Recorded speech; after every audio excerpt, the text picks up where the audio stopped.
And they told me that if I want my passport, I should ask Baba to come. I should ring Baba, and once they can get hold of Baba, and I am able to say it in the presence of Baba that I'm not interested in standing surety, that I will get my passport. I said, what will now happen to the one? He said, well, the one we need to provide another surety. The failure to get a surety, they may detain him. I said, I should ring Baba so that you detain him. No, I didn't tell Baba all this. Just because I didn't want to raise any unnecessary fear or whatever. But I know the step I took. I only asked Baba, why would I get my passport, whatever, jokingly, because I didn't want to. I didn't want to add more to his treasure. But at least he knows that my passport is still there. And let me tell you, I'm saying this, and whatever anything that happens, I'm ready for it. I had prepared to petition the man that petitioned Mohbad and even petition the Nigerian police. I got a lawyer, and my lawyer was at the verge of submitting the petition. I spoke to another lawyer, and the lawyer said, that matter is not right. That if I'm going to write any petition, I must include Baba Mohbad. And I said, no. I cannot use my own hand or my finances to write a petition against Baba Mohbad, all because of my passport. That I will look at. I called the lawyer. I said, please, can you hold on? I need to talk to you. Don't submit the petition yet. So, with what you have said, Mr. Tazan, this week I'll go there as well in person. Whatever happens, I'll get you informed personally. And I will. It's my problem, it's my passport. I will inform you, and I'll seek for necessary legal advice on what next to do. Thank you very much. Thank you very much, Mr. Gurexy. Just a follow-up. Emma Binusa, thank you so much for that explanation. And I am so sorry that you have gone through all of this. And this is part of the reasons why, you deserve commendation for standing firm all of this while. The kind of sacrifices that you have made in this fight, they are so, huge that we can only hope that at the end of the day, it paid off. Now, I just want to ask this question, sir. Have you at any time raised this particular issue with Baba's legal team? The reason why this is of concern to me is because I am seeing that petition again as a trap that has been set ahead for Joseph Aloba. You understand? So, have you raised it with his legal team to say this particular matter? Because Aloba can stand surety on his own recognizance. Aloba is more popular than the Lagos State Commissioner of Police today. So, please, did you raise it with Baba's legal team? And if you did, what did they say about it? Thank you very much, sir. Thank you very much. And I, for one, I don't have any fear nor get distracted with anything. Why? I had an accident in November, and I was hospitalized before the surgery. In December, early December, I put a call through to then Baba's lawyer, because they were the one who handled that matter. I said, look, I have an accident now, and I really need my passport, because my family was like, if this thing cannot be done in Nigeria, maybe we'll fly you or take you abroad. I was like, if these people now ask for my passport, kí ni mo fẹ́ sọ? Ṣé wọn ò ní ṣépè fún mi gan lórí sickbed ni? Because nobody in my family except my younger brother that I tried to like má dá wọn lóhùn, eré là ń ṣe. Knew. And if it was at the wedge, I now told the lawyer that ẹ jọ̀ọ́ nítorí Ọlọ́run, báwo lẹ ṣe lè help me gba passport or whatever? He said, that lawyer then said, there's no way they can get it, that until they handle the case, blah, blah, blah. It was this same lawyer who went around to tell Baba's brother and other people that he doesn't think I have a passport. I had an accident, that he's suspecting that I was trying to run away from Nigeria. I just laughed. Pardon me, sir. Pardon me, sir. This last line that you just mentioned, please clarify it and can you go over it again, please? Sherry, oríṣiríṣi ni mò ń rí o. Ẹ má bínú mọ́ ẹ padà ní o, mo sì nígbà tẹ́lẹ̀ látàárọ̀. Inú Gurexy. Mo ẹ padà ní látàárọ̀ ni mo lọ dá. Ẹ má wọrí, a ti sọ̀rọ̀ kọjá. Ìtàn béèrè lọ́wọ́. Now, what I said, Mr. Tazan, when I had the accident, hoping that my family thought, my family thought that, would they be able to do this surgery as we are seeing it in Nigeria successfully? Nígbà tí wọ́n ṣà ń wò pé, báwo ni wọ́n ṣe máa ṣe? They were like trying to mute the idea that, bóyá kàn arrange, kàn travel.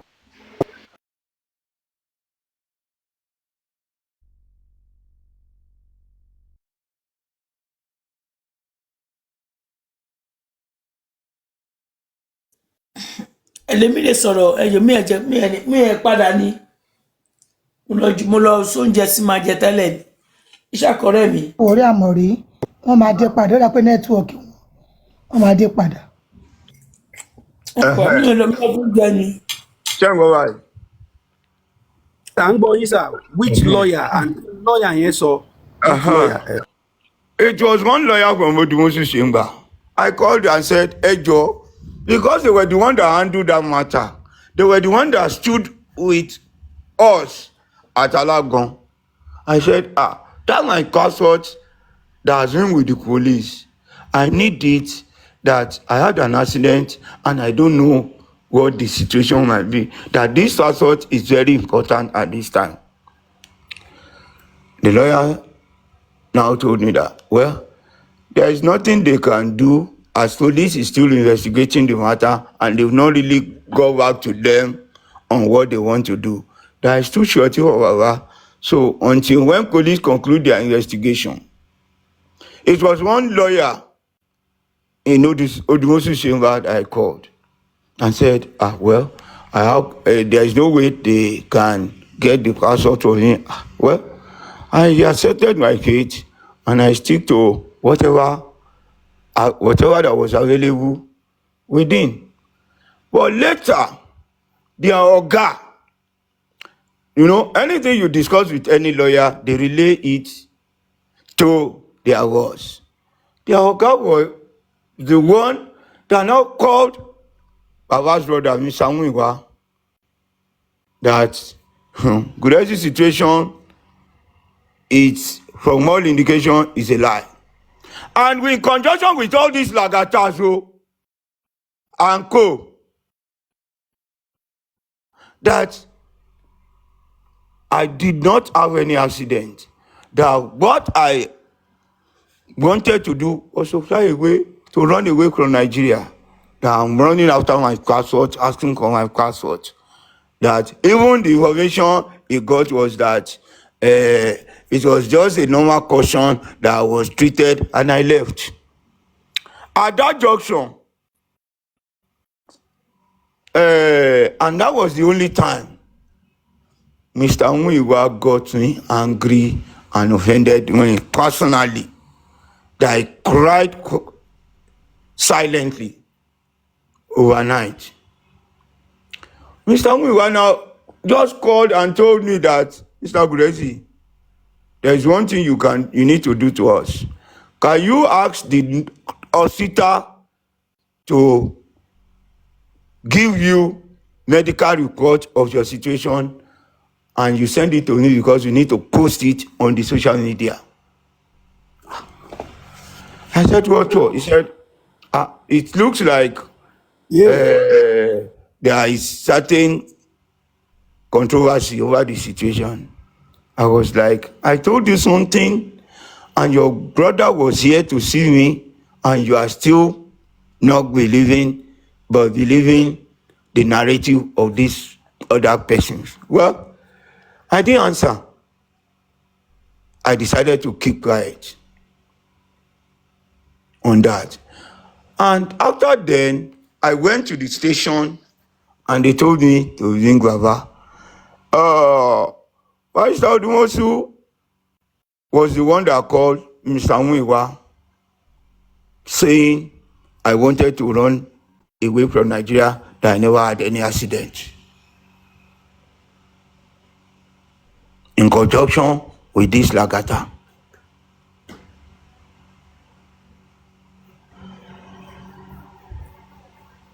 Are you there, Mr. Tarzan? I'm here, sir. Ó gbà mí lẹ́nu tán ni o. So I also informed the new lawyer and he told me he will give me a lawyer to go with me. That when Baba is ready to go, he will give him a lawyer. But let me just be quiet on the rest because I don't want any blame or assertion on anybody. I always inform Baba's lawyer of the situation. Thank you very much, sir. Mr. Ishak is here. Mr. Tarzan, when we started this thing, I was trying to tell people that some things go beyond evidence. Torí a ti bá débi pé àwọn èèyàn á wà lórí social media, wọ́n á máa pa irọ́, wọ́n á dẹ̀ tún rẹ̀ lómi àtún máa ṣépè fún rẹ̀.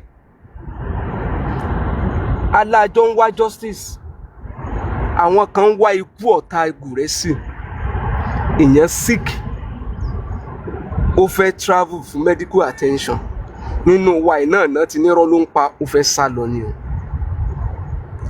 Àwọn tó wá ń sọ pé ó fẹ́ sá lọ yìí, ṣára àta ni wọ́n náà pera wọn lára alé lọ́yà tó yẹ kó lọ fight pé why holding, who should have even filed for a fundamental human right on that case?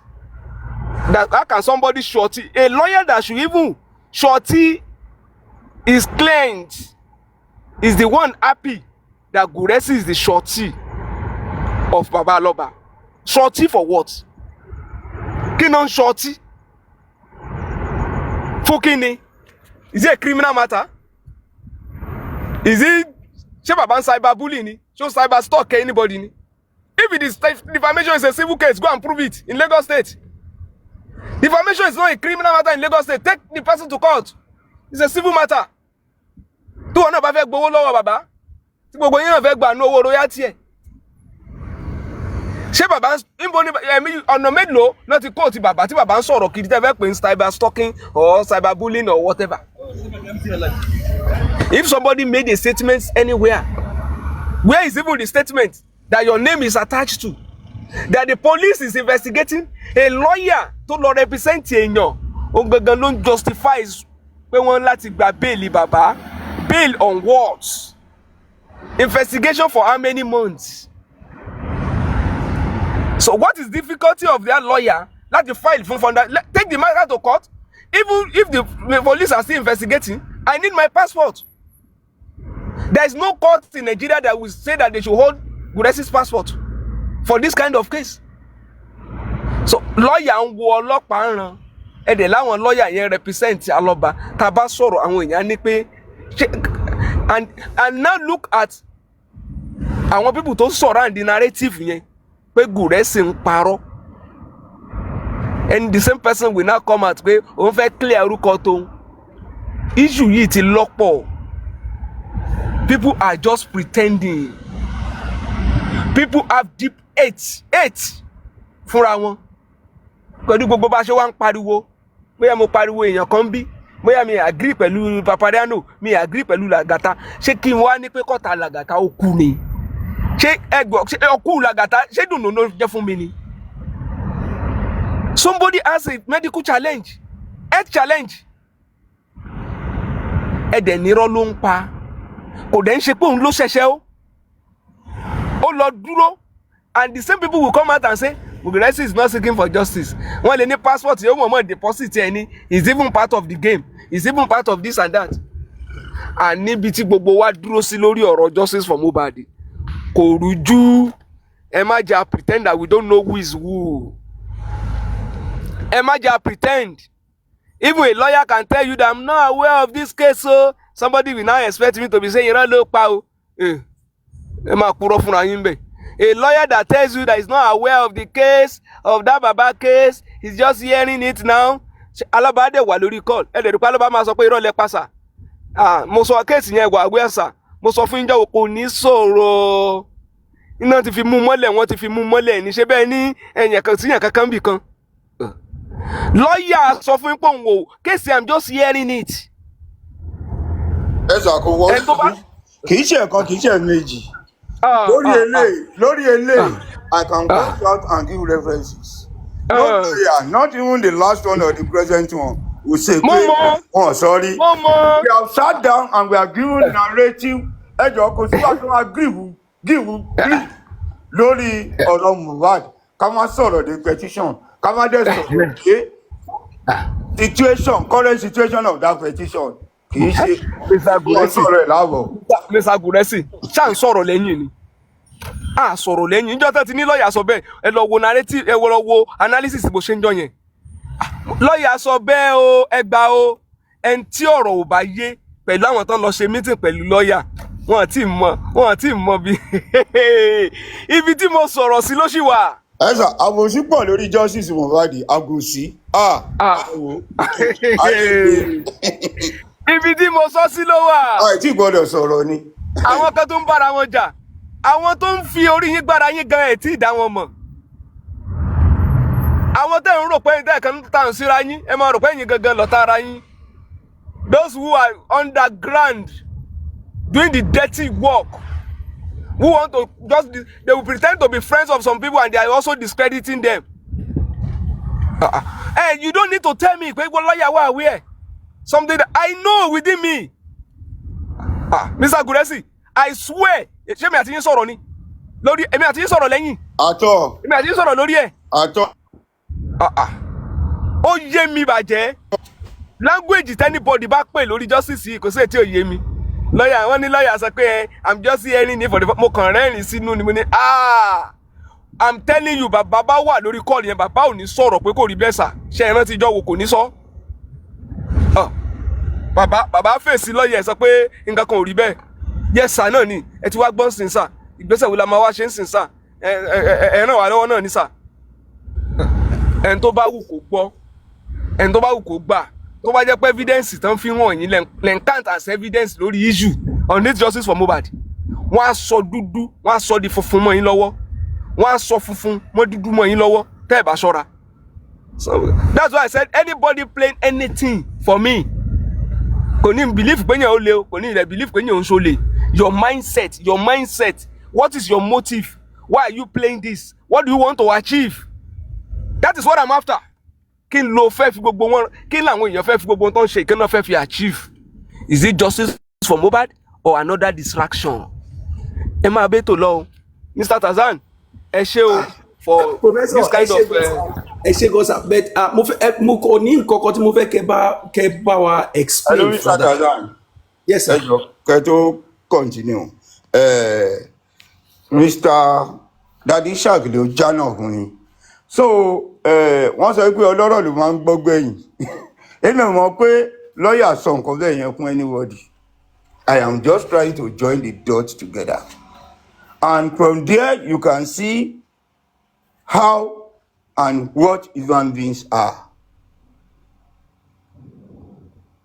Kò sẹ́ni tó pè mí tó léèrè pé ọ̀gbẹ́ni ọ̀rọ̀ báyìí tó kún ẹ yìí, is it true or not?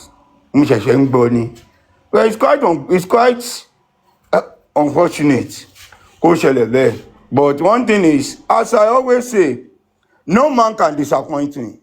You can only surprise me because I don't expect any good from any man. That is me. Kò sẹ́ni tó lè disappoint me.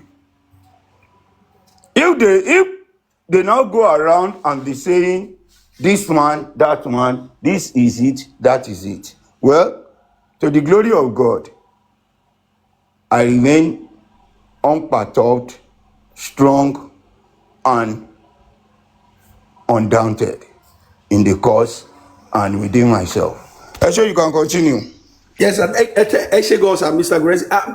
Mr. Ishak, thank you so much, sir. You see, on this particular aspect of this case, that petition, I see it as pakute, mo kesibe, and mo de feel pe, even aloba is more popular than the Lagos State Commissioner of Police. There is something called self-recognizance. Why is it that the lawyer at the time and now are not able to go that route and say, listen, let this man have his passport, let him go and continue his business. Aloba can stand shorty based on self-recognizance. Why is it that Mr. Tazan, ẹ má bínú. Kéèsì ikú Mohbad, a criminal matter. Ta ló ṣọtí Wùmí? Ta ló ṣọtí Adex àtàwọn tó kù nulẹ̀ tí wọn ò consider as suspect tán fi ní kán máa lọ? Who shot them? Until tí coroner conclude, tí police conclude the report, ṣé wọ́n ṣọtí wọn? Ta ló lọ stand fún wọn police station? Where is the one that somebody else brought require a shorty? Why? And láwọn lawyer wọ́n wà involved in all these things that is going on. Ṣáwọn ọwọ́ ti kàn wọ́, they are doing it together. Ẹ má jẹ́ mi ò ń parọ́ fún yín kíní. Ẹ má bẹ́ẹ̀ tó lọ. Thank you very much, sir. So, well, Mr. Gurexy, whenever you have another opportunity, please press for this because you are doing two things with one stone. You are helping the police either to move the case forward or to throw the petition in the bin. And at the same time, you need to get up because I am giving you an open invitation right now to come to Burkina Faso to come and spend 2 weeks with me. So please, take up the matter. Thank you very much, and God bless you all. Mr. God bless you, sir. Thank you. I'll see what I can. I'll always update you and get you informed on how the situation goes. I'll try and do something, and probably don't worry. I'll call Baba. I'll call his lawyer, and we are going to plan for it this week. Inshallah, inshallah, Jesus, inshallah. We'll get it sorted. Mr. Gurexy. Ma. Ọlọ́run á dúró tì yín. Àmì o, kò séèyàn. Ọlọ́run á bùkún yín. Àmì kò séèyàn o. Gbogbo ibi tí wọ́n ti pèrò ibi lórí ayé yín, Ọlọ́run á sọ di ayẹyẹ mọ́ yín lọ́wọ́. Mr. Gurexy, you have gone through a lot. Kẹ́ tó dá sí ẹjọ́ ẹbí ẹlẹ́bí lórí social media anymore. Please, sir, be careful. Kíní kan tó dàbí àgbẹ̀ tó jókòó sí Amẹ́ríkà yẹn. Òun ò lè wá dúró fún ṣọtí, fún fámìlì ẹ̀. Ó wá ń sọ fún ẹ̀yin wípé kẹ́ gba doctor report wá. Ayé mà burú o. Can you imagine that? Can you imagine that? Ayé mà níkà o. lọ́sàn-án lóru ọmọkùnrin yìí ò sùn bí kan ṣẹlẹ̀ bí wọ́n á ti pè é Gurexy ni nǹkan ṣẹlẹ̀ lọ́wọ́ wọ́n á ti pè é Gurexy ni olórí burúkú kan tó wá jókòó sí Amẹ́ríkà tó lóun òun fámìlì Aloba ó wá ń sọ fún ẹ̀yin ipe kẹlẹ mú doctor report wọ́n fẹ́ post ẹ̀ to be sure ẹ̀gbọ́n ẹ̀ náà lè sọ fún tó wá wò yín face to face ní hospital wípé má sọ bẹ́ẹ̀ àbúrò mi mo wá síbẹ̀ mo wà ń bẹ̀ inú ẹ̀dá jìn o inú ẹ̀dá jìn Mr. Gurexy mo bẹ̀ yín nítorí Ọlọ́run mo fi gbogbo nǹkan tó ń mí àti tí ò mí mo fi bẹ̀ yín Mr. Gurexy ẹjọ́ ẹlẹ́jọ́ ọ̀rọ̀ lọ́rọ̀ lórí social media mọ́ ẹ gbọ́dọ̀ dá sí ìtẹ́fẹ́fẹ́ dá sí ẹ dá sí far ẹ má máa go too deep ǹjẹ́ tó bá yẹ pé ẹ sọ pé ẹ ní passport kí wọ́n ti bàbá kí wọ́n detain ní bàbá lọ́jọ́ yẹn olórí burúkú tó dàbí àgbẹ̀ tó wà lamẹ́ríkà yẹn ẹ̀dọ́ sórí íńtánẹ́ẹ̀tì ló fẹ́ máa pariwo release Aloba release Aloba but because you stood for this man ipe ẹni tí máa ti dúró tí mo dúró ti tán nǹkan tó dé ohun ní tiyín ẹ gbélẹ̀ olórí burúkú ẹ̀ wá ń sọ fẹ́yìn pé kẹlẹ́ mú doctor report mú ìwá táyé bá ń jẹ ayé ṣé gbogbo nǹkan tí Mr. Gurexy go through táyé bá ń jẹ ayé mú ìwá ó wà lamẹ́ríkà jù bẹ́ẹ̀ lọ bó ṣe lọ ló ṣe máa bọ̀ tí bá jẹ́ ìyàwó yín Mr. Gurexy tí bá jẹ́ ìyàwó yín tí bá jẹ́ àbúrò yín tí bá jẹ́ fámìlì yín màá sọ àwọn ọ̀rọ̀ burúkọ sí yín tẹ́pẹ́ ọdún mẹ́ta gan ẹ̀ní jáde kúrò nílé kí ló dé yóò kì í sọ lọ́dọ̀ ọmọ mi kan fílànà náà àbí jẹta wípé sani lóun ò wà wí ẹ̀ mo kọ́kọ́ wò pé is it possible mo níwẹ̀ bí a kò jẹ́ wà wí ẹ̀ lóòótọ́ ni but analysis ti Mr. Ishaq ṣe yín ìsìn ó ṣí brain mi pé is it possible kó má wà wí ẹ̀ lóòótọ́ ó tún sọ wípé wọ́n sọ wípé phone forensics ó ṣe ń pe one of the junior sniper did you hear that ó yá drag the letter mo ní sáàni ò mọ̀ pé ó yẹ kó wọn apply fún phone forensic ẹ jọ̀ọ́ Mr. Gurexy ìtẹ̀ ṣe yìí ó ti tó mi ní kẹ́ má dá sí o mi ní kẹ́ má dá sí bọ́ ẹ jẹ́ kí wọ́n try kí wọ́n gba passport yín kí wọ́n gbà jáde bàbá náà ti ní lọ́ọ̀yà sáàni ní lọ́ọ̀yà bàbá kó lọ dúró fún bàbá sáàni lọ́ọ̀yà bá ní ló jẹ́ San Shitu ló ń pè báwo tiẹ̀ mọ̀ sí Dr. Shitu bí olórí burúkú òbó born again ẹ jọ̀ọ́ nítorí Ọlọ́run ẹ jẹ́ kí wọ́n ṣe ẹ sa gbogbo agbára yín Mr. Gurexy ẹ jẹ́ má fi bò mọ́ ẹ má fi bò mọ́ ẹ má wá sọ sísà mi tí ì rí passport mi gbà o nǹkan báyìí ló ń ṣẹlẹ̀ o mi tí ì rí passport mi gbà o tó àwọn olórí burúkú tó ṣì ń lọ káàkiri bí làgàtà ẹ tó máa sọ pé irọ́ ni Gurexy ń pa irọ́ ni Gurexy ń pa every time Gurexy wọn ò jẹ́ kí màá wọn jẹ́ kó ní sinmi kí ló dé tí òun ló pa Mohbad ni àwọn ẹbí ẹ̀ tó pa Mohbad àwọn ẹbí tó pa Mohbad tó wà nílé wọn ló jáde sọ̀rọ̀ àfi Gurexy ó ga o torí tí máa ní kí n fìbínú sọ̀rọ̀ la Mr. Gurexy gan ẹ̀yin gan ẹ̀ ní láìkẹ̀ rárá kí ló dé náà.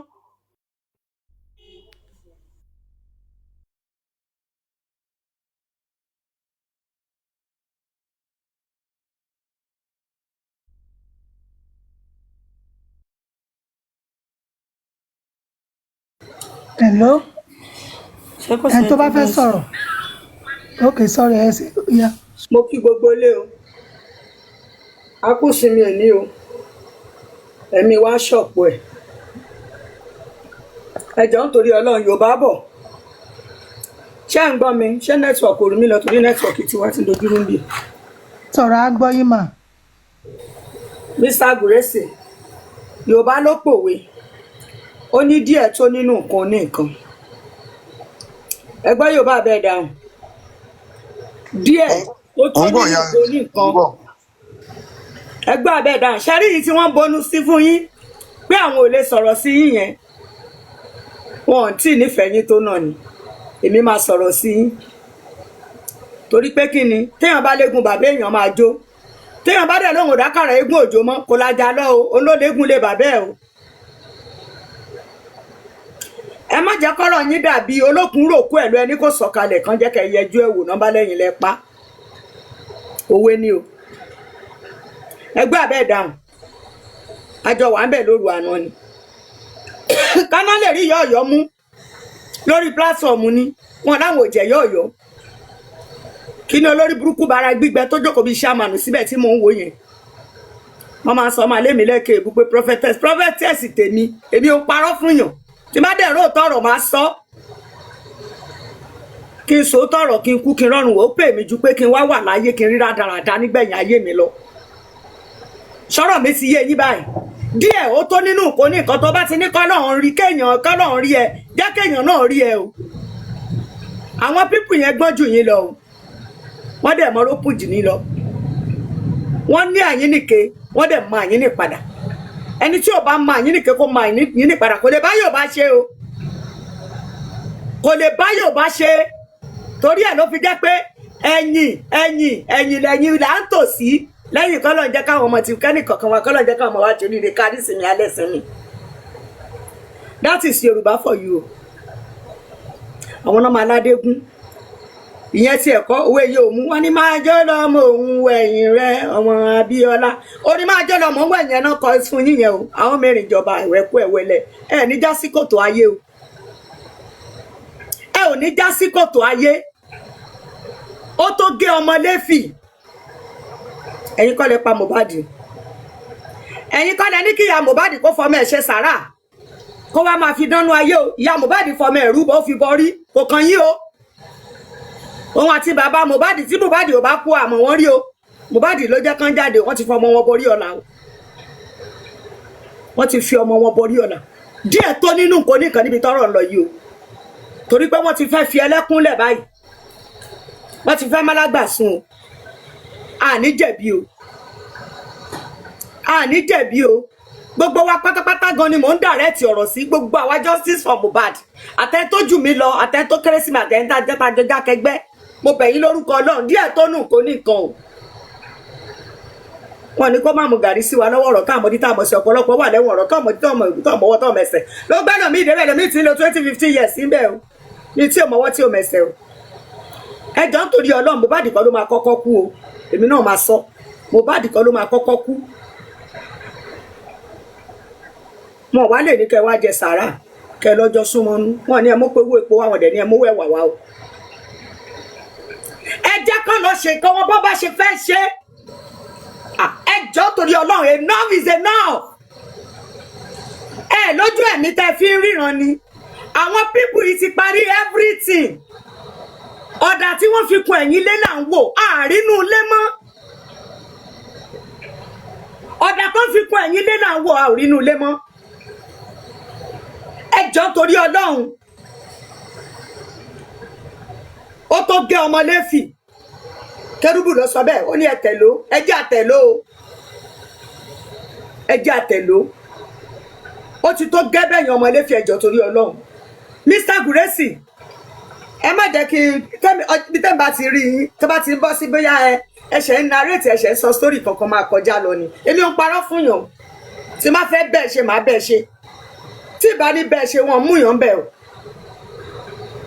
àwọn pípù ìgbọ́njú yín lọ àwọn ní inú tí wọ́n ní ó pé gba inú kan tẹ́yìn dẹ̀ nílẹ̀ lò wọ́n wá fi rí yín mọ́lẹ̀ wọ́n fi ń yí yín mọ́lẹ̀ wọ́n fi ń yí yín mọ́lẹ̀ ẹ̀yin náà wà nínú ẹ̀mí ẹ má tura lẹ̀ ẹ má jẹ́ ń dá yín dúró ó ní ẹ má dá mi dúró ẹ má jẹ́ ń dá yín dúró ìyá Mohbad bó ṣe wà ẹ bá wọn lè gbé travel lọ́la wọ́n lè gbé bàbá Mohbad travel lọ́la ẹ má jẹ́ ń dá yín dúró níbi tí yín gbàràn mi ṣe wá dé lẹ́rù tájí ni kó ń dọpọ̀ ẹni ẹ dákun torí Ọlọ́run ó ti tó gèmí ò ní sọ jù bẹ́ẹ̀ yẹn lọ wọ́n lábọ̀rọ̀ náà máa sọ fún ọmọlúwàbí tó bá dé ní ẹ̀yin náà tẹ́ bá ti mọ̀ pé ibi tí máa fi gígùn fún yín nìyẹn tẹ́ máa fi mọ̀ pé òótọ́ ọ̀rọ̀ ni mò ń bá yín sọ tẹ́ bá ti mọ̀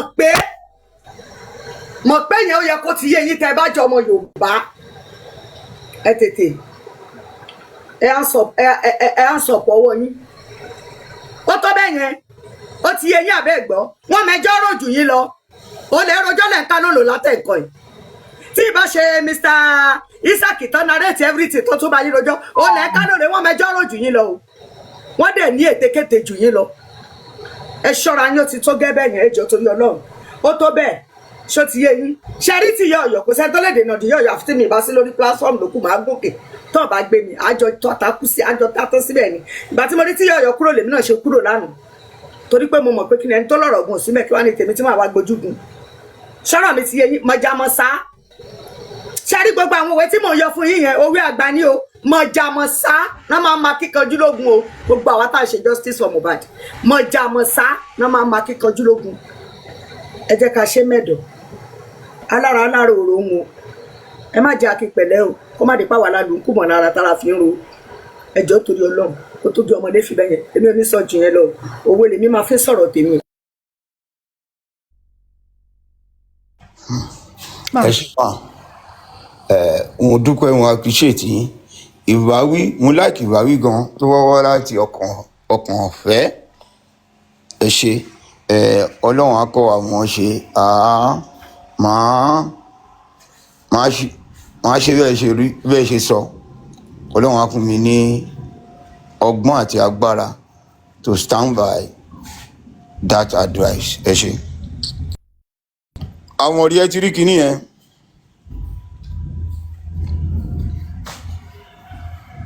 àmọ́ rí ṣe kinní lọ́wọ́. Any weekend. Ní Sunday. Gurexy. Sa. Any Sunday. Wọ́n ní passport yín wà ń bẹ̀ fọ́kàn yín dẹ̀ balẹ̀ ẹ̀ tí ẹ̀ complain láti jọ yìí. Ẹ jọ wọn máa lọ jó lọ́yà lọ́jọ́. lẹ́ẹ̀ tí ẹ̀ sọ nǹkan kan. Mo máa yára mi sí òun. Lọ́yà ló ń tiẹ̀ ṣẹ̀ṣẹ̀ ń gbọ́ ni. Mo máa lọ pariwo Ó ló ń lọ́jọ́. ṣẹ̀ṣẹ̀ ń gbọ́. Ìyá mi prophetess ẹ ṣé gan o. Advice ọ̀rọ̀ àgbà ni o. Yes, I don't know that, sir. Ẹ ṣé gan sir. Ẹ ṣé gan ìyá mi. Wọ́n lámọ́ wọ́n ní Mr. Gurexy ọkàn rẹ̀ balẹ̀ pẹ̀lú passport ẹ̀ tán mú yẹn. Ta ló máa gbọ́ yẹn tí ò ní rò wípé àbí Gurexy gan ó ń bá wọn ọ̀tá ṣe ni báwo ni ò ṣe lè sọ fún lọ́ọ̀yà ò ṣe lè point out fún lọ́ọ̀yà ṣó enjoy mọ́ ṣe gba passport ẹ̀ ni àbí òun gan maybe they even planted him to go and tí ò bá wo ọ̀rọ̀ dáadáa ẹlòmíà dẹ̀ tún rò pé bí tán ti sọ̀rọ̀ bóyá Gurexy present ń bẹ̀ òun náà sọ̀rọ̀ ni tí mi ò bá sọ Gurexy ò mọ̀ ẹ ti rí ń sìn ibi tán ti sọ̀rọ̀ gan kò sí ń bẹ̀ kò dẹ̀ sẹ́ni tó já lọ́ọ̀yà tó ń sọ ń bẹ̀ pé I'm just hearing lọ́ọ̀yà ni I'm just hearing it for the first time. Àwọn tó sọ fún gan ò sọ fún mi.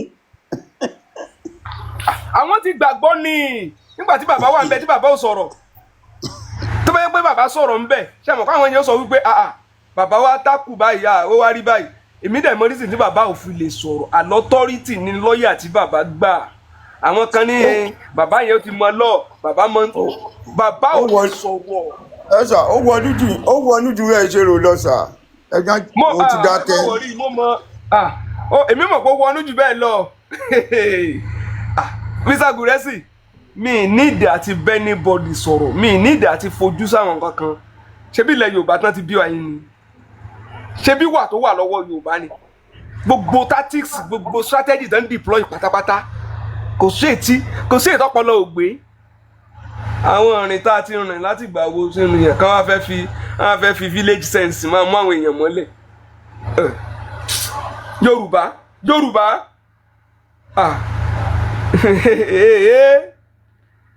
tọ́wọ́n gbọ́ sọ̀rọ̀ bó bá tún ti sọ̀rọ̀ ó tún rógo àìsọ̀rọ̀ ó rógo Yorùbá and all of us will be talking about justice about progress about development without changing our mindset. Ẹlòmíà gbọ́rọ̀ wá ẹ wò pé ọ̀rọ̀ tó sọ yìí ṣé wájú ni ká fi lọ ní àbò dá wa padà sẹ́yìn ẹ wọ́ndà Gurexy wọ́n á gbé odidi tírélà fún oṣù ká ló fi rù sórí tó ń rù kiri wọ́n gbé tírélà fún Gurexy kéèyàn dẹ̀ gbọ́ yẹn they gave Gurexy a trailer ẹ̀wọ̀n èèyàn dẹ̀ gbọ́ ẹ dẹ̀ ní kémi wá máa analyse ẹ̀ nígbà tí ó ṣe pé mo mú kú mẹ́kọ̀ọ́ Gurexy àti wọ́n ṣe business kan double face ni. The business kan partnership. ó mọ kí n go out to the double face ni anti justice ni. Nígbà tí wọ́n ń ráwó lọ́wọ́ lu ẹ̀wọ̀n. 95% wa wèrè ni wọ́n gbádùn. wọn gbádùn. àwọn ọmọ Yorùbá táwọ́lọ́wọ́ dúró fún báwo náà ṣe rí ńgbà tí wọ́n fẹ́ ráwó lọ́wọ́ lu ẹ̀wọ̀n ṣe bí n táwọ́lọ́wọ́ ń preach náà fi mú financial prudence náà ni wọ́n bá tó ní bàbá náà jí owó ẹ bá ọmọ Yorùbá wà láyé kí ni role tán play àwọn náà máa ní a máa lé Abacha lọ àwọn náà wọ́n tún kọ speech fún lóru àwọn tó kọ̀yà àwọn chief tó kọ̀yà àwọn ní join àdẹ́kò tán pariwo Abacha must go àwọn dẹ̀ tún ní speech writer Abacha Yorùbá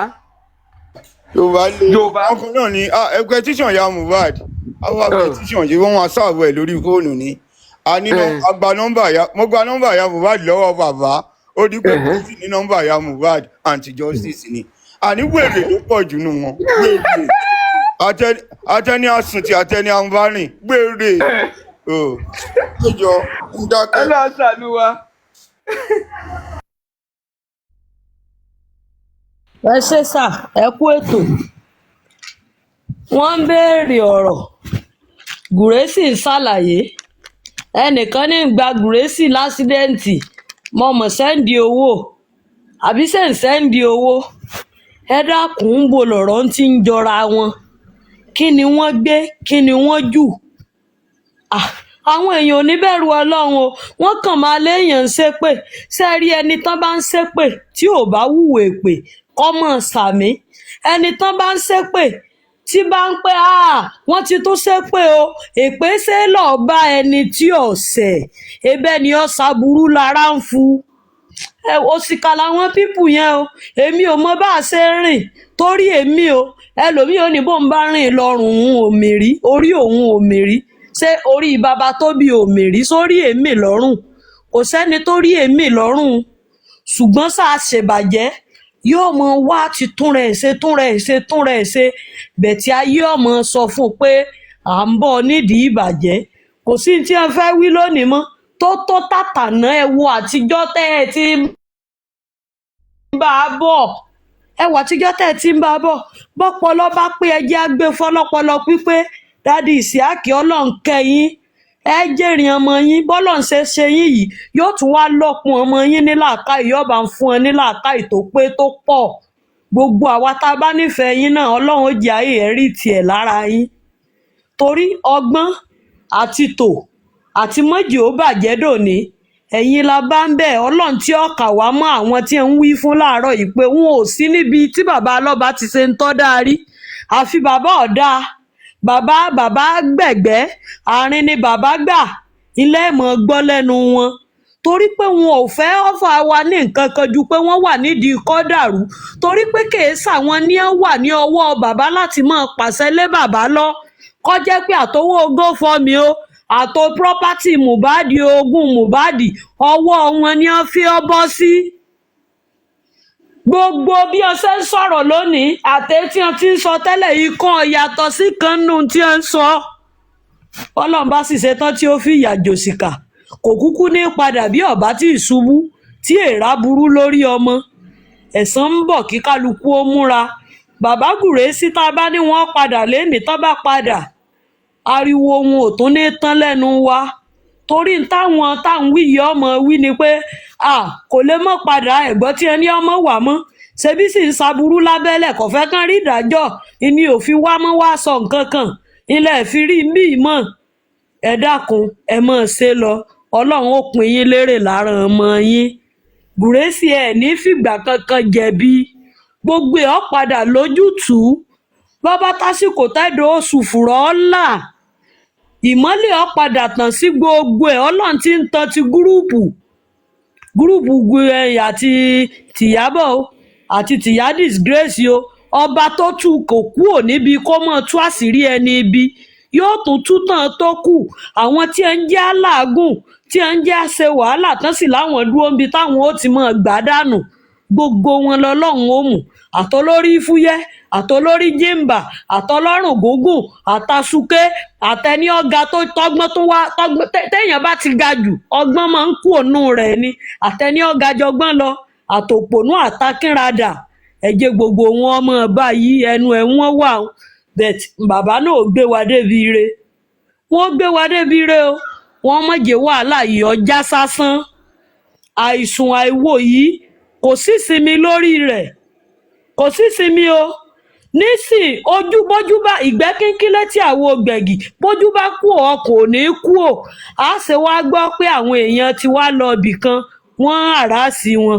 báwa náà bá lè débẹ̀ tá a lè sọ kéékèèké bépè lábámọ̀ ṣẹ́ tá a lè bù ú bẹ́ẹ̀ bádùá lábá lè ṣe tá a bù síbẹ̀ kè é pọ̀ jù ẹ jẹ́ kálukú ọmọ ṣe gẹ́gẹ́ bí èrò ọkàn rẹ̀ àfọgbọ́nṣe ló kù bàbá Gurexy ọlọ́run ó gbà yín àwọn tí wọ́n sì sí pásítọ̀tì yín ẹ má gbàgbé pé wọ́n ń wò pé bóyá ẹ sá lọ táwọn bá nídìí yín àwọn ò ní rí yín mú wọn ò wá ní rí yín mú bí wọ́n fẹ́ bí wọ́n kọ̀ wọn ò ní rí yín mú ẹ ní lapa nínú aburú ẹ ní bá wọn ṣẹ̀wọ̀n lórí jọ́síìsì àníyàn yín tẹ́ ẹ fi ń ṣe ọlọ́run ó fi dá yín lẹ́jọ́ lọ́nà rẹ̀ torí bínú ẹ̀dá bá ti rí bẹ́ẹ̀ ni kí ọ̀rọ̀ ẹ̀ rí bẹ́ẹ̀ ni kí sí ọwọ́ ẹ̀ rí ẹ̀dá tó di kinní kan ẹnu tó níṣẹ́ ẹ̀rẹ́nu mi ebó ńlọmọ tó gbé mi àní ọmọ tí ń bẹ́nu wọn gbogbo ẹ̀dá tó bá lọ́wọ́ lóhùn gbé kòtò dé yìí Gurexy yóò jì sí fún rẹ̀ ebó ọmọ èèyàn ni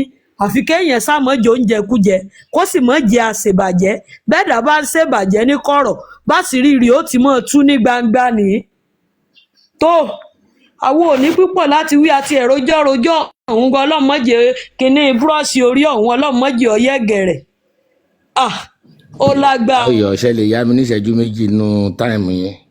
ó lè yá yín lọ́gọ́rùn-ún ìṣẹ́jú ọyẹ ẹ lo àsìkò mi. ìyá Ọ̀yọ́ tèmi nìkan ẹ kú wíkẹ́ndì máa ń ẹ ṣe Madam Faithful Gurexy yóò ṣe ti yín sá o. Buttermeat dékè ń bọ̀ o. Prophetess Daddy Ishak ẹ̀yin ikú ètò ẹlẹ́mìí nìyẹn o Daddy Ishak ó dẹ́ pé speech writer ló yẹ kẹ́ lọ́ máa ṣe ẹlẹ́mìí gan ọlọ́run àtúbọ̀ máa fún yín ní agbára tó kún ọ̀rọ̀ Gurexy tẹ sọ́nsìn ni mo fẹ́ dá tí mo ti wà látàbẹ́ńbì látàárọ̀ àti mo ti ń wo gbogbo ẹ̀ bó ṣe ń lọ. Number 1 ṣe rí Gurexy ti tẹsẹ̀ bodò kò gbọ́dọ̀ béèrè òtútù mọ́ wọn ò pè wá síbẹ̀ fúnra ẹ̀ ló wá síbẹ̀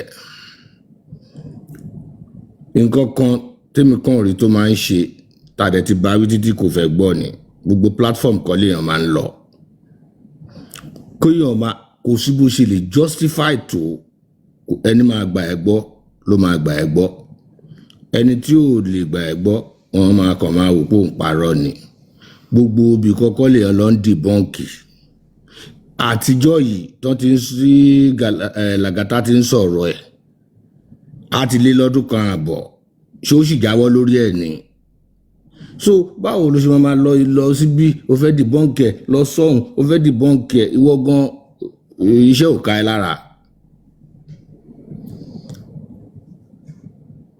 kò sẹ́ tí ò tí gbọ́ story yẹn it's not a new story tọ́mọ ló ń debunk so ẹjẹ́ àfihàn lẹ̀ ẹ̀rí nípa ọ̀rọ̀ passport tí Gurexy tẹ́gbọ́ ẹnu lẹ́yìn Gurexy ò tí ì nídìí pálí ẹ̀ ni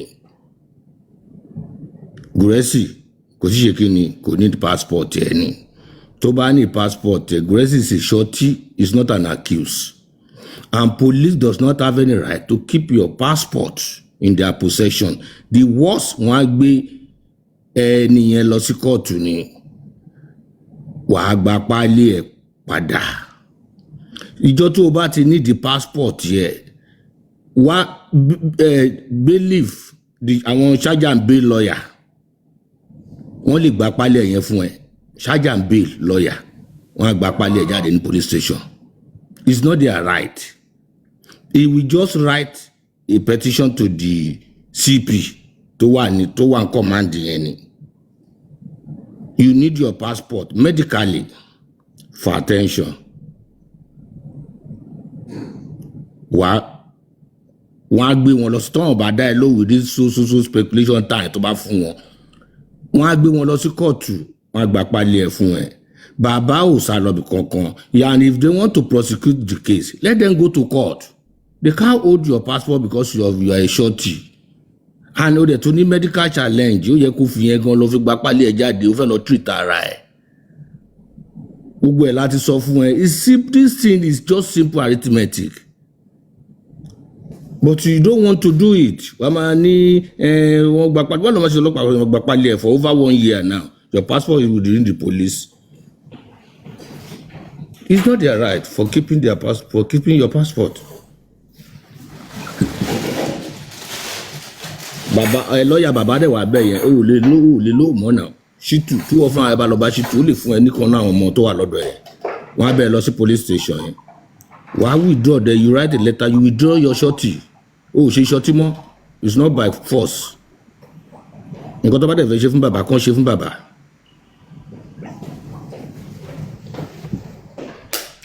Àwọn nǹkan tó bá ní procedure èèyàn kì í akọ àwọn wọ́n seize passport.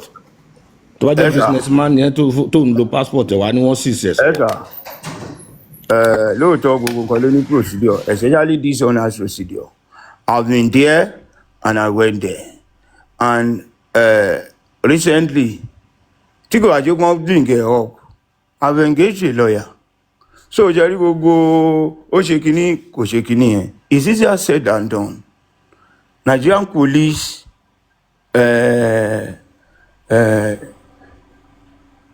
àwọn ọ̀rọ̀ ní ìwà tó yẹ pé ó ṣòro máa sọ lórí afẹ́fẹ́. But I can tell you, Nigerian police, they can frustrate hell out of anyone. Kí wọ́n wá kó sí wọn lọ́wọ́ ni.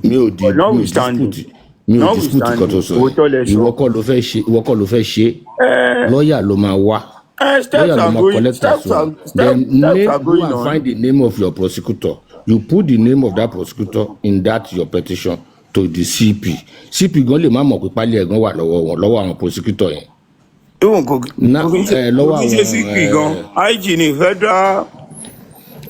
Pátápátá alágbọ̀n ní federal kìí.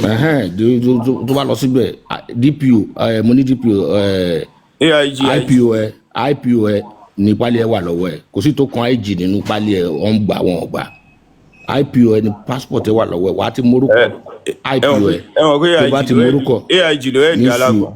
Kò sí bọ̀ tó máa ní IPO kò sí IP kọ́ ló.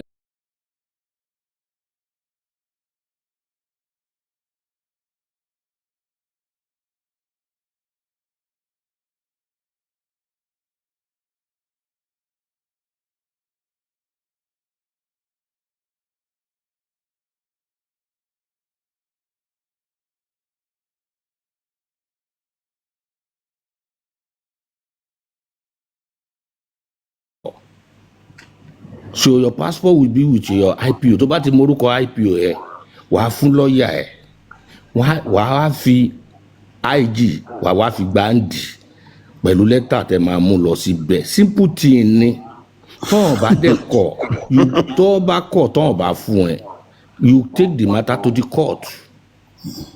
Wàá sùn wọn sí kóòtù wàá forúkọ IPOS àti orúkọ department case yẹn wàá fi sí kóòtù ló máa ti lọ gba passport ẹ adájọ́ máa ní kàn fún ẹ ní they cannot hold your passport more than necessary. On your health ground go to general hospital ní Ìkẹjà lọ gba medical report tó máa fi gbáǹdì oh God.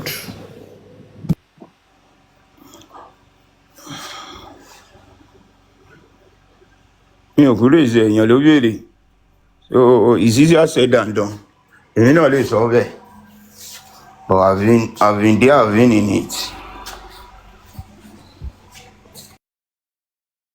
Sori wọn máa frustrate ẹni tó bá ṣe ń dá lọ síbẹ̀ yẹn. Wọn ò ní dẹ́ ẹ lóhùn.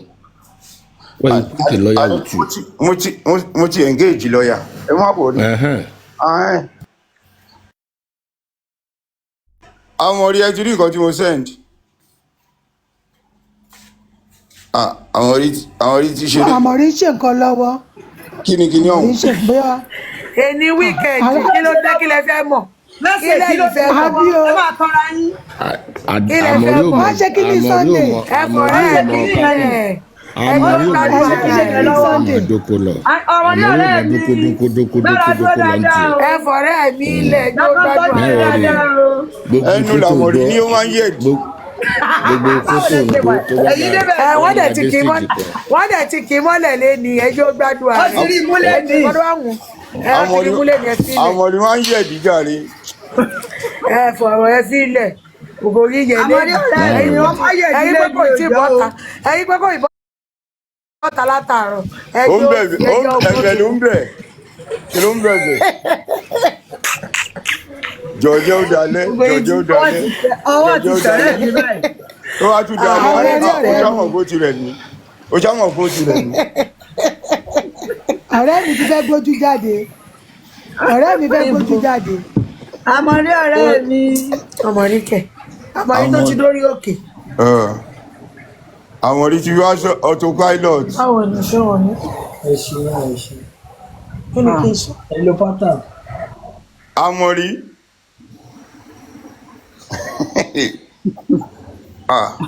ó parí ó ń o. gbàdúrà àmọ́dé ń gbàdúrà dákẹ́jẹ́ lọ́wọ́ Ah, ó ń yàtà tẹ́lá ti ń gbọ́ ó ń yàtà lọ́wọ́ ni. láàárọ̀ Sunday tó yẹ ká wà wájú olúwa. a wà wájú olúwa. ẹ ló àmọ̀rí.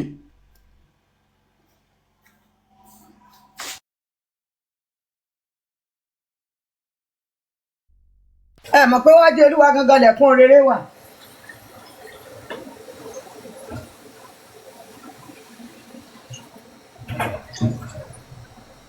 ẹ jọ gbogbo ní ẹ ṣàánú mi o mo ní boss game náà di 17 this month yẹ ní tẹ́ o twenty k target ẹ má jẹ rúpò o wọ́n ti fà mí sírìn o ẹ jọ o ẹ ṣàánú mi o. ẹjọ́ tó lọ́bọ̀ là mọ̀ rí lọ́nà ẹja Ṣẹ́ni tó wọlé yẹn fẹ́ sọ̀rọ̀ ni ẹ jẹ́ kẹ́lòmíì sọ̀rọ̀ kò ní dẹ́fà Àmọ̀rí sílẹ̀. Àmọ̀rí ti fi platform tí wàá ẹ̀ gbọ́ ni àná yàn wá lórí òkè. Ẹfẹ́ ní ẹlẹ́ni ilẹ̀ jó gbádùn ara rẹ̀. Mr. Gurexy. Wọ́n mi ẹsẹ̀ ọlọ́run wà. Ẹ kàrọ̀ láti bí everybody. Daddy Faith. Happy Sunday. Thank you, ma. Thank you. Mommy Faithful God. Ẹ kàrọ̀ Daddy Praise. Good morning, sir. From here, Prophetess. Hello, Good mommy. morning. Yes, ma. How was your night? Gbogbo yín. But Daddy Gurexy ti bọ́lẹ̀. Daddy Gurexy èmi mọ̀ pé lè máa gbọ́ bọ̀ ẹ jẹ́ ìsọkún. Nẹ́tíwọ̀kì wọn. Ó lè jẹ́ nẹ́tíwọ̀kì wọn. ní bọ́tà ní ìtẹ́ pẹ̀lẹ́ mà Yes, ma. á kù sí mi ní ẹ̀mí wá ṣọ̀pù ẹ̀ Àmì mà, yes, ma. dáadáa ọmọ wa sí ẹ má bínú pé mi kì í gbogbo nígbà No, nínú no. ọ̀rọ̀ yẹn ta mí lára ni ẹ jẹ́ má bínú mà Yes, ma. ará No àdúgbò worry. lórúkọ Jésù Àmì àtẹ̀yìn náà. gbígbó mà. Yes, ma. Gurexy ẹ wo ẹ ń sọ nǹkan gbà tí dádì Tazan sọ̀rọ̀ bó Gurexy wá ń sọ nǹkan tó máa ṣe mo put comment sísàlẹ̀ Gurexy ẹ má máa sọ nǹkan tẹ máa ṣe àwọn èèyàn on screen record àwọn èèyàn dẹ̀ ń gbọ́ ẹni ẹ máa ṣe báyìí ẹ má máa sọ nǹkan because àwọn Nàìjíríà burú gan before you go no wọ́n á ti ṣáájú yín débẹ̀ ẹ má máa ní I will do this I will do that ẹ má máa reduce the way you give out information tẹ máa mọ̀ pé ẹ máa gbọ́ mi ẹ máa reduce then you máa give information yín so ẹ kàn máa sọ̀rọ̀ sọ́dọ̀ àwọn èèyàn nílé tètè máa lọ sọ fáwọn èèyàn kan tẹ̀ máa ṣe because ẹ̀wọ̀n Nigeria is a lawless country wọn care because I no care ni they really follow the law wọn ò ní gba passport gbogbo nǹkan tí Daddy Prince sọ ni mò ń gbọ́ and he has told you the truth wọn ò ní gbé passport yàn kọ́ ìlú yẹn ò ṣe ìlú tó ṣe kinní so ẹ má máa give gbogbo àwọn information ẹ máa sọ yẹn ẹ lọ ṣe nǹkan tó yẹ kẹ́ ṣe under law and everything will work out tẹ bá yín sọ̀rọ̀ wọ́n máa gba bòmí ìyọ sí yín ni so nǹkan tẹ́ ẹ̀ sọ yẹn lédè wọ́n máa wà very careful going to other people's platform wọ́n ti sọ fún yín àwọn èèyàn mẹ́ta ti wọ́n yín dáadáa lójú mi lórí platform mọ́mí ayé kò tọ́ wọ́n nù yín gbà kan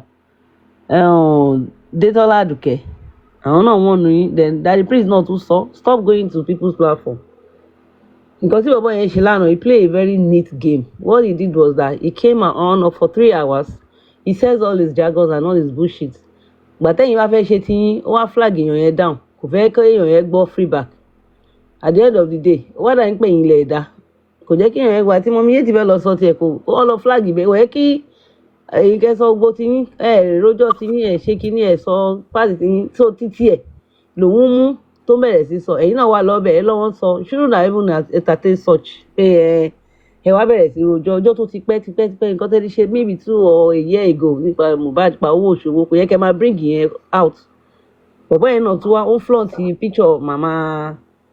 picture Miss Yeti mama Yeti it doesn't make sense I don't know why you allow that to happen gbogbo nǹkan ẹ̀yin náà wá lọ ẹ̀yin náà ẹ wá lọ ń rojọ́ ń bẹ̀ máa dáàdì Gurexy you have to stop all this ẹ jọ̀ọ́ nítorí Ọlọ́run gbogbo nǹkan bẹ́ẹ̀ yẹn ẹ stop ẹ move on èèyàn tí ara ń ta ni bọ̀bọ́ yẹn sọ ara ń ta ẹ filẹ̀ ẹ move on what everybody is talking about is to get justice for this boy that's it gbogbo owó òṣòwò kìíní tó lọ gbé fọ́tò ẹni ẹlẹ́ni jáde ó tòun you know all those rubbish gbogbo nǹkan bẹ́ẹ̀ yẹn lẹ máa entertain àwọn nǹkan tó máa ń bíyàn nú gbogbo òṣì tó ń ṣe lánàá is very annoying àwọn àgbàlagbà ló wà bẹ́ẹ̀ gbogbo kò yẹ tó ṣọmọ kékeré some people are over 50 some people are 60 years old there tíyàn kan wọ platform tó ń gbé fọ́tò ẹni ẹlẹ́ni tó náà tẹ̀ ní ẹ mọ̀ ó tẹ̀ ní ìdí or something ẹ̀dẹ̀ wà ń bẹ̀ ẹ̀ ń rojọ́ kò make sense láti Gurexy mi ṣọ́n pẹ̀ ń gbọ́ mi ò ń rojọ́ púpọ̀ bọ̀ǹkan ẹ ní láti stop ẹ má máa lọ rojọ́ máa sọ̀rọ̀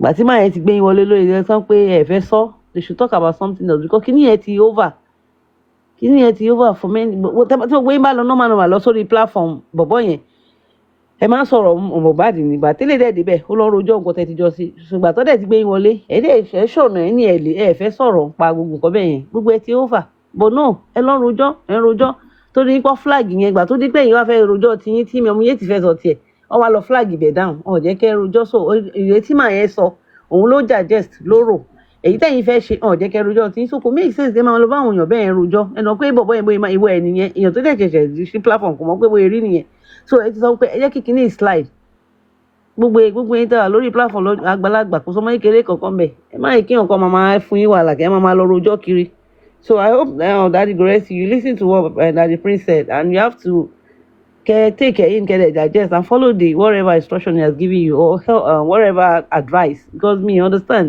you going to different places kẹ́ máa lọ rojọ́ ń bẹ̀ kò make sense ẹ wọ yẹ kí mi dákẹ́ ń bí mi ò ń rojọ́ púpọ̀ tèmi owó kí ni ìwà annoying I don't know. ṣé màá mọ́mí buttermeat God bless you ma ta ló tún fẹ́ bá a sọ̀rọ̀ ta ló fẹ́ sọ̀rọ̀. ẹ káàsán gbogbo ilé mọ́mí ẹ̀sẹ̀ mọ́mí buttermeat Daddy Prince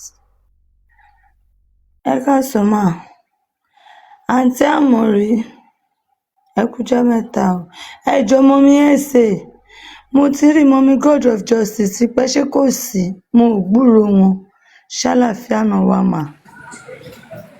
Ani God of Justice ta ni. Mọ́mí God of Justice nothing is permanent ló ń sọ̀rọ̀ mà. mo pẹ́ ilé change orúkọ àwọn ọmọ nǹkan. àlàáfíà làwọn àwọn àbúrò tó ń kọ́ mà. ok àwọn bóyá ti lọ sọ́lùdé I don't know ó ti pẹ́ táà náà ti ń rí wọn mo ti mọ ní tẹ́ ẹ̀ sọ. ó ti pẹ́ tí mo ti dúró wọn nù. bóyá wọ́n ti lọ́lùdé. all right now. ẹ ṣe mo ti mọ ní tẹ́ ẹ̀ sọ.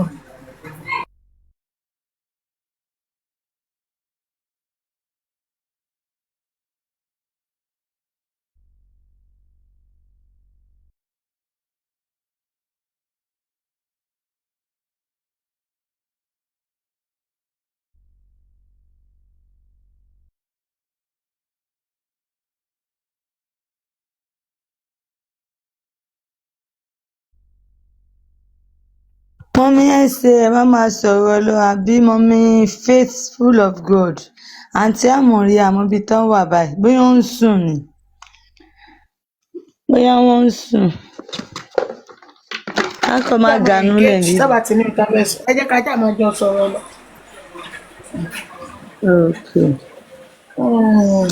Gurexy nǹkan tó sọ fún yín ẹ ṣáàjì ẹ ti gbọ́ gbogbo ohun tó sọ tó yẹ ká bá rí tí gbogbo ohun èèyàn bá ń jáàgì yín lọ́tún lọ́sì ojú wo kì í gbà ọ̀tí lábẹ́sẹ̀ mẹ́tẹ́ yìí gan tẹ́ lọ̀rọ̀ yín gan tẹ́ ìjà fúnra yín tẹ́ ń jẹ́ kó máa wọ́ yín láì jẹ́ pé yìí ni ẹ wà nínú lẹ́gbà tí mo bá dùn wọn ò ní tó gbọ́ jẹ́ o. ilẹ̀ pa Mohbad.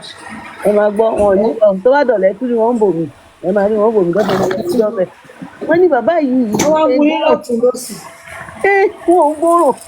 Láàárọ̀ inú ní ìlú òkùnkùn mi ni. Wọn ò gbọ́rọ̀ o. Ẹ tún rí wọn bẹ̀ Kò sí nǹkan tó máa gbé jáde báyìí tó ń darúkọ Gurexy sí. a tún lọ́dọ̀ máa lọ rojọ́. Má rojọ́ mọ̀ irọ́ ni o. Wọ́n máa lọ rojọ́ ń bẹ̀. Gbogbo gọ́ọ̀mẹ̀ntì. Ẹ̀yin tẹ́ pé kò sí nǹkan tó máa sọ ń bẹ̀ tó máa gbà yín gbọ́. Wọn ò ní náà gbọ́ wọn yé tí wọ́n fẹ́ gbé. Máa lọ sórí platform yìí máa já síbẹ̀ báyìí. Lọ́wọ́ ìbọn yẹn máa sọ̀rọ̀ mọ́ yìí. Wọ́n ní kí ló tó báyìí. Báyìí máa ń ṣe nìyẹn náà ló mọ̀ nǹkan tó ṣe. Gurexy fẹ́ lọ change ọṣẹ yín. Ẹ lọ change ọṣẹ àti cream tẹ́ fi ń wẹ̀.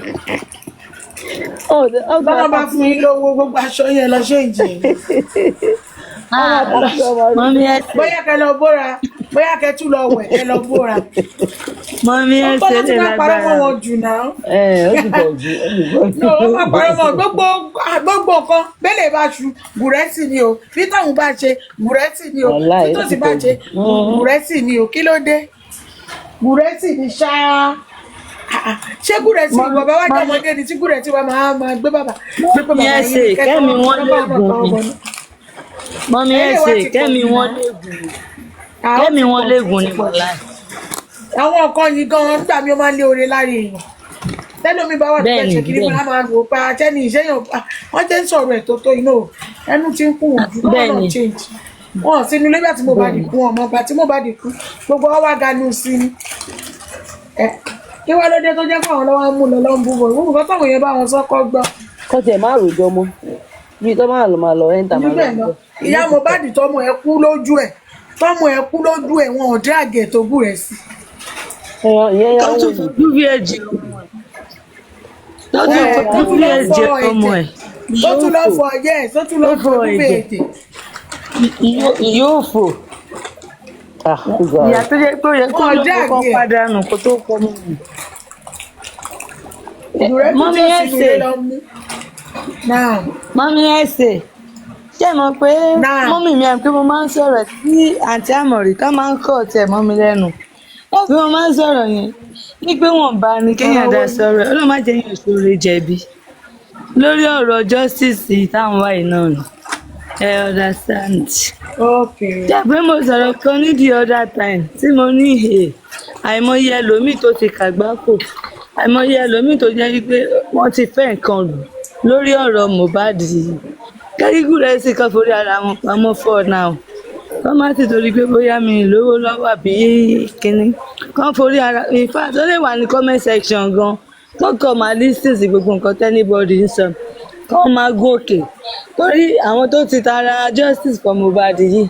Ẹni tó ti lówó. Ẹni tí ò ti ẹ̀rọ mi pé tí ò gbogbo ìgbà tí wọ́n láksidẹ̀ntì yẹn báyìí ìgbà tó láksidẹ̀ntì báyìí ọ̀wọ́n àṣírí kan wá ń tún táìmù yẹn bẹ́ẹ̀ lọ́wọ́ èèyàn ní bẹ́ẹ̀ pé Gurexy ó wà ní nǹkan kò ṣe wọ́n sìn tọ́láfíà wà ní pé wọ́n ti ní Gurexy ni o ká ní Gurexy ṣe gbá ibi tọ́yẹ̀tì ọ̀tá Gurexy dè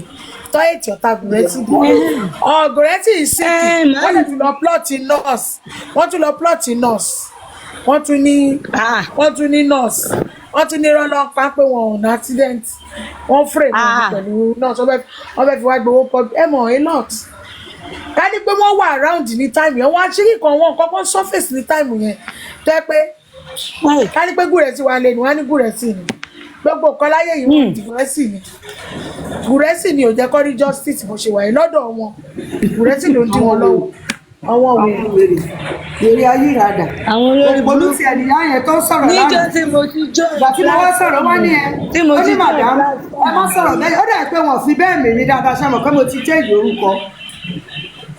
orúkọ kò jẹ́ kó mọ̀ mí dáadáa mọ́ kò sí prophetess nínú orúkọ mi tẹ́lẹ̀ kò dẹ̀ sí Tóyìn yẹn bẹ́ẹ̀ tẹ́lẹ̀ kò jẹ́ kó mọ̀ mí dáadáa bá ní madam ẹ má sọ̀rọ̀ bẹ́ẹ̀ yẹn ẹ dẹ̀ fẹ́ máa sọ̀rọ̀ mo ní ṣé tẹ́ bá rí yọ̀ọ̀yọ̀ ṣe lè dá mú àjọ wà bẹ́ẹ̀ lóru ni náà ló bá kú kí Gurexy náà kó sọ̀rọ̀ náà bá jẹ́ kán sọ̀rọ̀ bọ́bá làgàtà olórí burúkú aláyé fọ́ tó ṣàkáǹtì irọ́ tó ṣàkáǹtì wèrè à ń wíru wọn wíru òun ló wá ń sọ̀rọ̀ pátẹ́mídẹ́ rí pé wọ́n ti fẹ́ sọ di politics mọ́ra wọn lọ́wọ́ àwọn ara wọn ti ju Gurexy wọ́n ti jù wọ́n sáàrin kàkà káwọn náà bọ́lẹ̀ àwọn náà tún dó síbẹ̀ wọ́n tún explain. Màámi prophetess, màámi prophetess, màámi prophetess. Nígbà yìí mà. Àgbàlagbà ni mọ́mí ẹ̀sẹ̀ dádì prince. Ṣé ẹ rí ntẹ́mi sọ látọ̀jọ́ ẹjọ́ ìrún ni mo yìí máa sọ o. Ọlọ́run ò ní fi kú ọmọ kò ní fi dá kankan nu wa wò. Ọlọ́run ò ní dẹ́ pa ọmọ ológo wa. A ò ní yàgàn sáà ní yatalẹ́ o. You understand? To me, alára lára ọ̀rọ̀ òun. Àwọn kan ní okú àìsùn okú àìwò.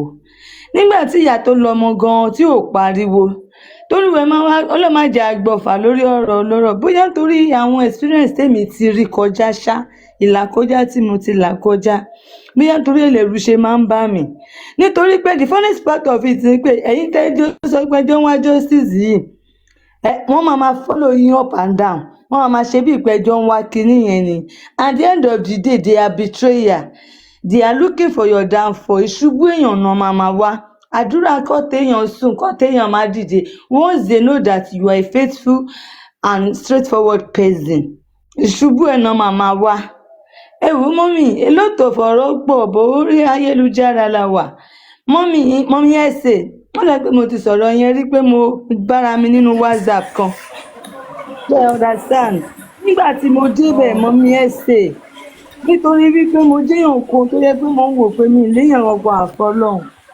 fúnra mi ni mo kúrò wọ́n pòsì ẹ̀ ó fly ní láì jagun tẹ́ni ká máa múlẹ̀ nínú WhatsApp group àmọ̀rí tí ní ẹ máa sọ ọ̀kan bẹ́ẹ̀ yẹn máa bí. no complete ẹ̀ ní pípé má jẹ́ kán dá yín sọ́jú má jẹ́ kán dá yín sọ́jú fún wọn ní kẹ́ bá sọ ọmọ ní má máa sọ nípa wọn mọ́ ráwọn tẹ ẹ wo wọn lè fún wàrà ní ẹwà tí mi náà ẹgbẹ́ tí a mọ̀ nínú ẹgbẹ́ bá ṣe bára wọn nù gúúpù wèrè kan níṣẹ́ ni ẹlẹ́ni yàrá sọ pé òun ra kúrò ń bẹ̀ ẹ̀wọ̀n máa ṣépè ńláńláńláńlá fáwọn èèyàn lórí kékeré lórí òkú ọmọ 26 years ọmọ tẹ́ ẹ bí nínú ẹ wá ṣòkú ọmọ ọlọ́mọ di donation ẹ̀wọ̀n àgbà bẹ́ẹ̀ sí mi ìjọba sílẹ̀ ṣé kí ọmọ yẹn bá wà láàyè ṣé kò lè àìmọye ọmọ tó ọmọ yẹn tó máa fàdìde ìdájọ́ Ọlọ́run ló pẹ́ ojú ló ń kán wa ojú ń kán wa ní ẹ̀yẹ́ máa wo tí ó padà ṣẹlẹ̀ sí gbogbo. kílẹ̀ tó pòṣì ká ń kọ́ màámi prophetess ṣé bẹ́ẹ̀ yàn àgbẹ̀lagbà tó kílẹ̀ tó pòṣì. lágbára Ọlọ́run lè jẹ́ ibi tọ́jà ẹ lọ tá a bá tún rí